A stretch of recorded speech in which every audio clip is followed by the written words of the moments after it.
Taste the Daily. கோவையில் தமிழக போக்குவரத்து கழக நிர்வாகம் மற்றும் திமுக அரசை கண்டித்து கோவை மண்டல தமிழ்நாடு அரசு போக்குவரத்து கழக அண்ணா தொழிற்சங்கம் சார்பில் கோவை மண்டல செயலாளர் செல்வராஜ் தலைமையில் கண்டன வாயிற் போராட்டம் நடைபெற்றது. 15வது ஊதிய ஒப்பந்தத்தை விரைந்து முடிக்க வேண்டும் என்பன உள்ளிட்ட பல்வேறு கோரிக்கைகளை வலியுறுத்தி கோவை சுங்கம் போக்குவரத்து பணிமனை முன்பு நடைபெற்ற இந்த போராட்டத்தில் ஏராளமானோர் கலந்து கொண்டு கண்டன கோஷங்களை எழுப்பினர். இந்த போராட்டத்தில் முன்னாள் வக்ஃபு வாரிய தலைவர் CTC ஜப்பார், கழக மாணவரணி செயலாளர் சிங்கைஜி ராமச்சந்திரன், முன்னாள் கோவை மண்டல செயலாளர் சின்ராஜ் உள்ளிட்ட கழக நிர்வாகிகள் பலர் கலந்து கொண்டனர். தென்காசி மாவட்டம் குற்றாலத்தில் ஐந்தருவியில் தண்ணீர் வரத்து சீராக கொட்டுவதால் சுற்றுலா பயணிகளின் வருகை அதிகரித்துள்ளது. மாவட்டத்தில் பெய்து வரும் மழை காரணமாக குற்றாலத்தில் உள்ள ஐந்தருவி உள்ளிட்ட அனைத்து அருவிகளிலும் தண்ணீர் வரத்து சீராக கொட்டி வருகிறது. அங்கு இதமான சூழலுடன் குளிர்ந்த காற்று வீசி வருவதால் சுற்றுலா பயணிகளின் கூட்டம் அதிகரித்து காணப்படுகிறது. சிவகங்கை மாவட்டம் திருப்பத்தூர் அருகே 6 பேரை பலிகொண்ட குவாரி விபத்து தொடர்பாக 2 பேர் பிடிபட்டனர். மல்லாக்கோட்டை மேகா ப்ளூ மெட்டல்ஸ் கல்குவாரியில் கடந்த 2 தினங்களுக்கு முன்பு மண் மற்றும் பாறை சரிந்து விழுந்ததில் 6 பேர் உயிரிழந்தனர். இந்த விபத்து தொடர்பாக குவாரி உரிமையாளர் மேகவர்ணன் உட்பட 5 பேர் மீது வழக்கு பதிவு செய்யப்பட்டது. 5 பேரும் தலைமறைவாக இருந்து வந்த நிலையில் குவாரி உரிமையாளரின் சகோதரர் மற்றும் சூப்பர்வைசர் ஆகியோர் பிடிபட்டனர். விடியா ஸ்டாலின் அரசின் மாவட்ட நிர்வாகத்தின் அலட்சியமே இது போன்ற குவாரி விபத்துக்களுக்கு காரணம் என பொதுமக்கள் குற்றம் சாட்டினர். சென்னை வேளச்சேரி பகுதியில் உள்ள பேருந்து நிறுத்தங்களில் திமுகவினர் அத்துமீறி விளம்பர பேனர்கள் ஒட்டியுள்ளதாக குற்றச்சாட்டு எழுந்துள்ளது. மு.க.ஸ்டாலினின் பிறந்த நாளை முன்னிட்டு கடந்த பிப்ரவரி மாதம் திமுக நிர்வாகிகளால் சட்டவிரோதமாக பிறந்தநாள் வாழ்த்து பேனர்கள் ஒட்டப்பட்டது. பிறந்தநாள் முடிந்து 3 மாதம் நிறைவடைய உள்ள நிலையிலும் பேருந்து நிறுத்த நிழற்கூடைகளில் அரசு விளம்பரத்தை மறைத்து திமுகவினர் ஒட்டிய பேனர்கள் இன்னும் அகற்றப்படாமல் உள்ளது.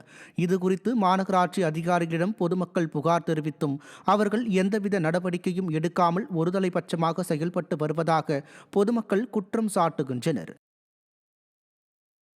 திண்டுக்கல் மாவட்டம் வேடசந்தூர் அருகே மணல் அள்ள தோண்டிய பள்ளத்தில் உள்ள தண்ணீரில் மூழ்கி 9ஆம் வகுப்பு மாணவன் உயிரிழந்தது தொடர்பாக உறவினர்கள் காவல் நிலையம் முன்பு போராட்டத்தில் ஈடுபட்டனர். தென்னம்பட்டியில் மணல் அள்ள தோண்டிய பள்ளத்தில் குளிக்கச் சென்ற மாணவர் நிஷாந்த் பலியானார். இதுகுறித்த புகார் அளிக்கச் சென்ற மாணவரின் உறவினர்களை மணல் மாஃபியாக்கள் மிரட்டியதாக தெரிகிறது. இதனால் மாணவரின் இறப்புக்கு காரணமான அதிகாரிகள் வரும் வரை உடலை வாங்க மாட்டோம் என கூறி உறவினர்கள் ஆர்ப்பாட்டத்தில் ஈடுபட்டது பரபரப்பை ஏற்படுத்தியது. 15 வயசு 8வது முடிச்சு 9வது போறேன். படிச்ச லீவ்ல நீச்சல் அடிக்க போறேன்ட்டு போனேன். ஆனா சம்மா இருந்த தென்னம்பட்டி வந்த குளம் ஒரு 4 ஆளுக்கு போயிடுச்சுங்க. கனிம வளத்தை 4 ஆளு தோன்றதுக்கு யார் பர்மிஷன் கொடுத்தது? தென்னம்பட்டி விவோ வரணுங்க, வட்டாட்சியர் வரணும், தாசில்தார் வரணும், கனிம வளத்துறையில இருந்து வரணும், மாவட்ட ஆட்சியர் வந்தா தான் நான் பாடியை வாங்குவேன். அதுக்கடையில் பாடியை வாங்க மாட்டேன். திருப்பத்தூரில் கலப்படம் செய்யப்பட்ட வெல்லம் விற்கப்படுவதால் விவசாயிகள் பாதிக்கப்படுவதாக மாவட்ட ஆட்சியரிடம் புகார் அளிக்கப்பட்டுள்ளது. விவசாயிகள் குறை தீர்ப்பு கூட்டம் மாவட்ட ஆட்சியர் அலுவலகத்தில் ஆட்சியர் சிவசவுந்தரவள்ளி தலைமையில் நடைபெற்றது. கூட்டத்தில் கலந்து கொண்ட விவசாயிகள் சர்க்கரையை விட வெல்லம் அதிக விலைக்கு விற்பனை செய்யப்படுவதால் வெள்ளத்தில் சர்க்கரையை கலப்படம் செய்து விற்பதாக குற்றம் சாட்டினர். திறனற்ற ஸ்டாலின் ஆட்சியில் கலப்படம் செய்யப்பட்ட வெல்லம் குறித்து உணவு பாதுகாப்பு அலுவலருக்கு தகவல் தெரிவித்தாலும் அவர்கள் எந்த நடவடிக்கையும் எடுப்பதில்லை என்று விவசாயிகள் குற்றம் சாட்டினர்.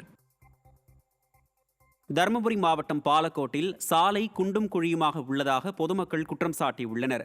பாலக்கோடு பகுதியில் உள்ள சாலைகளை திறனற்ற திமுக அரசு கடந்த சில வருடங்களாக சீரமைக்காததால் தற்போது அந்த சாலைகள் குண்டும் குழியுமாக காட்சியளிக்கிறது. இதனால் அப்பகுதிகளில் அடிக்கடி விபத்துகள் ஏற்படுவதாகவும் வாகனங்கள் பழுதடைவதாகவும் பொதுமக்கள் குற்றஞ்சாட்டியுள்ளனர். எனவே இந்த சாலைகளை சீரமைத்து தர வேண்டும் என அப்பகுதி மக்கள் வலியுறுத்தியுள்ளனர். திறனற்ற திமுக அரசு மக்கள் நலனில் அக்கறை இல்லாமல் இருப்பதாகவும் மக்களுக்கு தேவையான அடிப்படை வசதிகளை கூட செய்து தருவதில்லை எனவும் பொதுமக்கள் குற்றஞ்சாட்டியுள்ளனர். பாலக்கோடு நகரத்துக்குள்ள பார்த்தீங்கன்னா எவத்து குழி மேடு பள்ளம், எவத்து தண்ணிக்குது, எவத்து ரோடு இருக்குது, ரோடு தார் ரோடு மண் ரோடு தெரியாத நிலைமை இருக்குது. அது வந்து பார்த்தீங்கன்னா பாலக்கோடு சுற்றி ரோடு பூரா அப்படியே இருக்குது.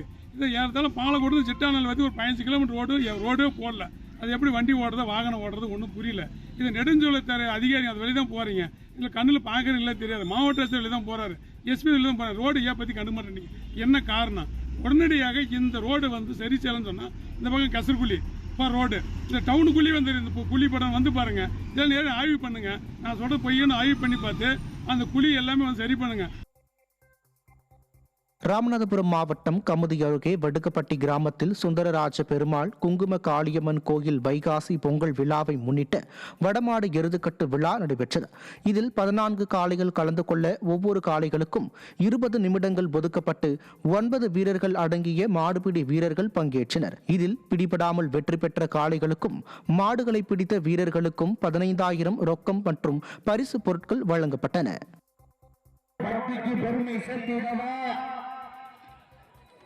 சீட்டி அடியுங்க, அறுபதுங்க, வெள்ளலூர் நாட்டிற்கு பெருமை சேர்த்திடவா.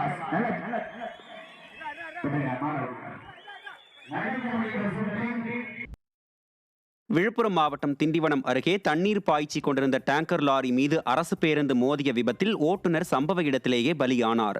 ஓமந்தூர் அருகே செடிகளுக்கு தண்ணீர் பாய்ச்சி கொண்டிருந்த டேங்கர் லாரி மீது எதிர்பாராத விதமாக புதுவையில் இருந்து திண்டிவனம் நோக்கி சென்ற அரசு பேருந்து மோதியது. இதில் ஓட்டுநர் சம்பவ இடத்திலேயே பலியானார். 20க்கும் மேற்பட்டோர் காயமடைந்து புதுவை மருத்துவமனையில் அனுமதிக்கப்பட்டனர். இந்த சம்பவம் அந்த பகுதியில் பரபரப்பை ஏற்படுத்தியது. விருதுநகர் மாவட்டம் ராஜபாளையம் அருகே மருத்துவ துணி உற்பத்தி செய்யும் சிறு குறு விசைத்தறி உரிமையாளர்கள் தொடர் போராட்டத்தில் ஈடுபடப் போவதாக அறிவித்துள்ளனர். சத்திரப்பட்டி உள்ளிட்ட பகுதிகளில் மருத்துவ துணி உற்பத்தி செய்யும் 500க்கும் மேற்பட்ட விசைத்தறி உரிமையாளர்கள் உள்ளனர். இவர்களுக்கு 3 ஆண்டுகளுக்கு முன் போடப்பட்ட ஒப்பந்தம் காலாவதியாகி கடந்த முறை போடப்பட்ட ஒப்பந்தமே அமல்படுத்தப்பட்டுள்ளது. இதனை ஏற்க மறுத்து விசைத்தறி உரிமையாளர்கள் வேலைநிறுத்த போராட்டத்தில் ஈடுபட்டுள்ளனர். இந்நிலையில் 4வது கட்ட பேச்சுவார்த்தையில் உடன்பாடு எட்டப்படாததால் தொடர் போராட்டம் நடத்தப்போவதாக விசைத்தறியாளர்கள் தெரிவித்துள்ளனர். தென்காசி மாவட்டம் வீரசிகாமணி பகுதிகளில் அறிவிப்பில்லாத மின்வெட்டால் பொதுமக்கள் குழந்தைகள் அவதியடைந்தனர். கடையநல்லூரை அடுத்துள்ள வீரசிகாமணி துணை மின் நிலையத்திற்குட்பட்ட அரியநாயகிபுரம், அருணாச்சலபுரம் உள்ளிட்ட பகுதிகளில் அறிவிப்பில்லாத மின்வெட்டு ஏற்பட்டுள்ளது. இதனால் பொதுமக்கள் மற்றும் குழந்தைகள் கடும் அவதிக்கு ஆளாகினர். விடியா ஸ்டாலின் அரசு அமைந்த நாளில் இருந்து பொதுமக்கள் பல்வேறு பிரச்சனைகளை சந்தித்து வரும் நிலையில் அறிவிப்பில்லாத மின்வெட்டால் பெண்கள், குழந்தைகள் மற்றும் முதியவர்கள் உறக்கமில்லாமல் தவித்து வருகின்றனர்.